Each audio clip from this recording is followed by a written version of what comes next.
Even when you feel low, you can still go. Even when you feel slow, you can still go. Even when there's no hope, you can still go. I never answer to no, man, I still go. Go, go, go, go, go, go, go, go, go, go, go, go, yo, go, go, go. Cadas Pangeran merupakan jalan sepanjang 3 km yang menghubungkan kota Sumedang dengan kota Bandung. Jalan tersebut dibangun pada masa kekuasaan Gubernur Jenderal Herman William Dendles pada tahun 1809. Nama jalan itu merupakan simbol protes dari Bupati Sumedang, Pangeran Kusumadinata IX atau yang sering disapa Pangeran Cornel. Pangeran Kusumadinata tak mau warganya diperlakukan seenaknya oleh Dendles. Bahkan, Pangeran Cornel melakukan tanda tangan menggunakan dengan tangan kiri pada saat pembangunan jalan tersebut. Kisah ini menjadi simbol di patung yang dipasang di tugu Cadas Pangeran.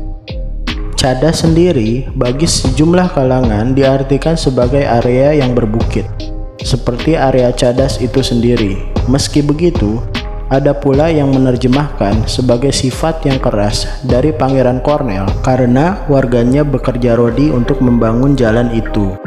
Pangeran Cornel pernah mengancam menantang Dendles one-on-one, hingga kemudian Dendles berjanji warga Sumedang sebagai tenaga kerja cadangan.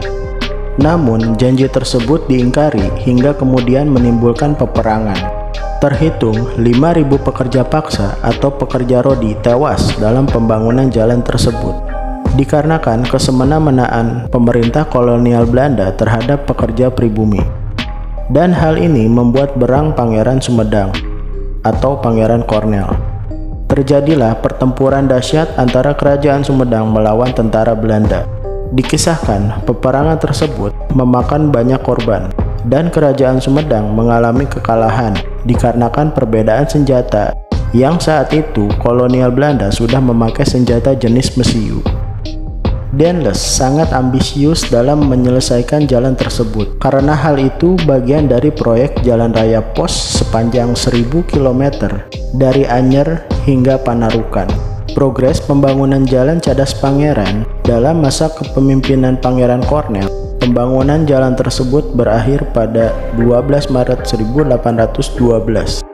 Setelah hampir 100 tahun di bawah pimpinan Pangeran Arya Surya Atmaja atau Pangeran Mekah, jalan baru yang berlokasi di bagian bawah Jalan Raya Pos Dendles dibangun pada 1908.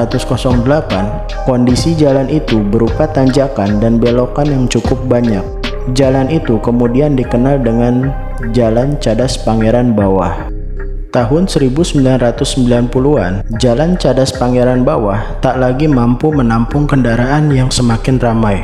Bahkan, bus dan truk tak bisa berpapasan di tikungan. Hingga akhirnya, pada 1995, pemerintah menghidupkan Jalan Cadas Pangeran Lama. Sayangnya, rencana itu berakhir menjadi bencana. Longsor terjadi di lokasi karena pengerukan tanah di lereng Jalan Lama. Akibatnya, jalur dari Sumedang ke Cirebon dan Bandung terputus. Hingga akhirnya, pelebaran jalan itu dibatalkan. Pelebaran akhirnya dilakukan di Jalan Cadas Pangeran Bawah dengan sistem Road Cantilever Construction. Kini, jalan tersebut menjadi lebar hingga 12 meter. Kendaraan pun bisa leluasa melintas. Dan cerita berakhir di sini. Oke guys, itulah sejarah dari Jalan Cadas Pangeran yang ada di Sumedang. Apabila kamu suka videonya, silakan like dan share ke teman-teman kalian dan subscribe untuk membantu channel ini agar tetap berkembang.